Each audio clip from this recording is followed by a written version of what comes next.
Yo, what's up, y'all? So today, since Valentine's Day is coming up in a few days, I want to talk about one word: love. More specifically, I want to go ahead and talk about why a lot of people feel like they fail when it comes to love.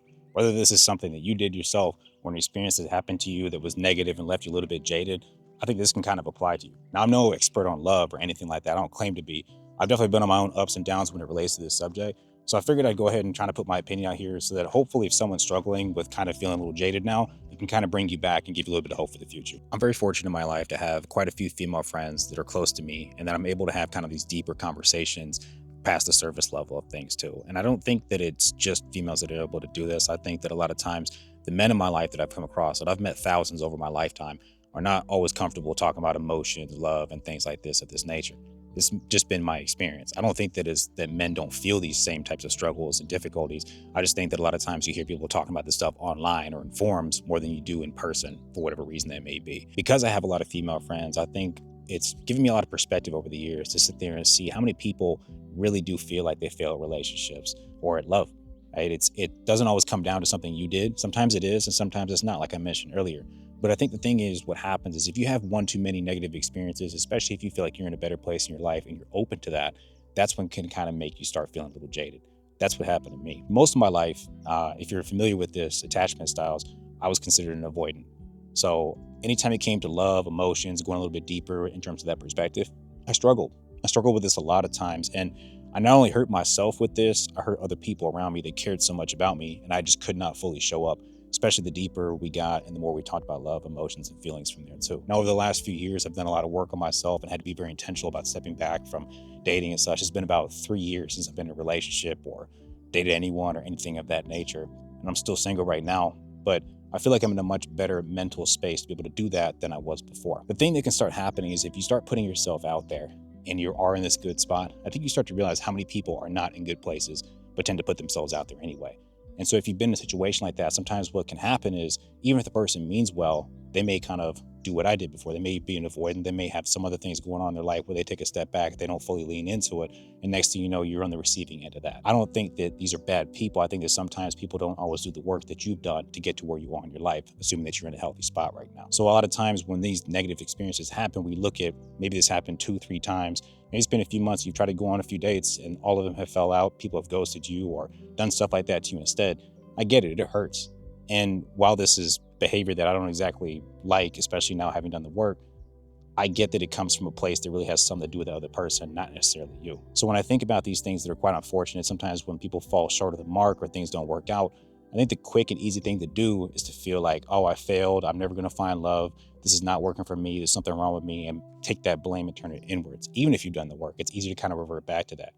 But that's not really fair to yourself. Because if you've done the work and things, you have to understand that you just have to get it right once. And I know that this might sound a little cliche from things that people tell you all the time, but it's true. For a moment, especially when I had done some of the work on myself, I remember having an experience where someone ghosted me, and it hurt. It really hurt a lot. And I put that all back on myself. I thought it had everything to do with me and such. And then I got a little jaded for a while. And then I had a moment of hope and a little bit of happiness. I tried again, same thing happened again. And so I could sit here and say, oh, this happened twice. I failed at love. It's not for me. It's something I'm doing, and put all the blame on myself and close myself off to the world.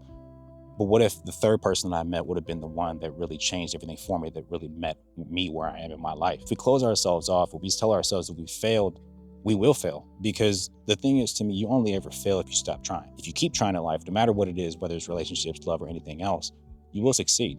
The consistency and the ability to show up and keep trying, even in the midst of things being difficult, is what leads you to success. Failure only happens when you stop trying at all on your side. I mentioned earlier that I was an avoidant before, and I'm not anymore, but it took a long time to get to this point. And I think it's important for me to go ahead and talk about this briefly. If you are more interested in this, please let me know in the comments. I'll go ahead and make sure to make a separate video specifically for this.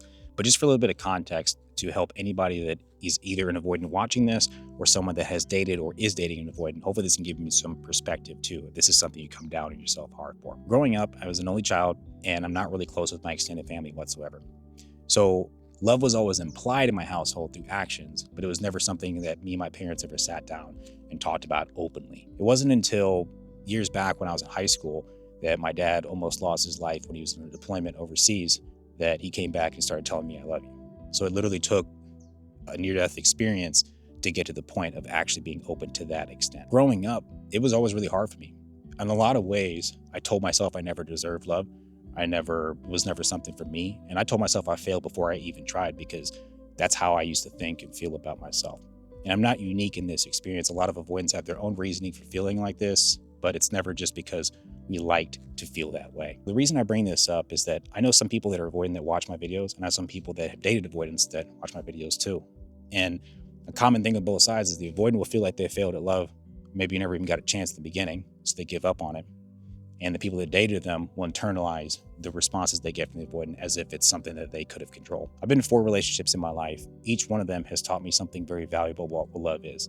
Every person that I've dated and called a girlfriend or a fiance in my life has been so important to me, and they did everything they possibly could to show me how much they love me. But no matter how much they love me, how much they cared, and how much they put out there was never an amount they could have done that would have changed things for me, because it really came back to me as a responsibility. It first would have to start with self-awareness, and second thing would have to go to the willingness to want to change, which took me many, many years to get to the point of. I developed the awareness of my avoidant tendencies before, but it took me a long time to understand the willingness to change, and it wasn't until my entire life got upended and I lost everything, including my fiance. Now, looking back on things, I learned so much from there, and it's what finally kicked me in the pants and made me go out there and make changes in my life, get help, and start facing the things that I avoided most of my life, but it came at a big price. The thing that's really hard for me is sometimes now having been on both sides and understanding it, and I see people that are avoidant that still haven't reached that point of the willingness to want to change. I hope that if you hear something like this and you're on the fence, you can make that change before you lose everything, because I don't want that to happen to anybody.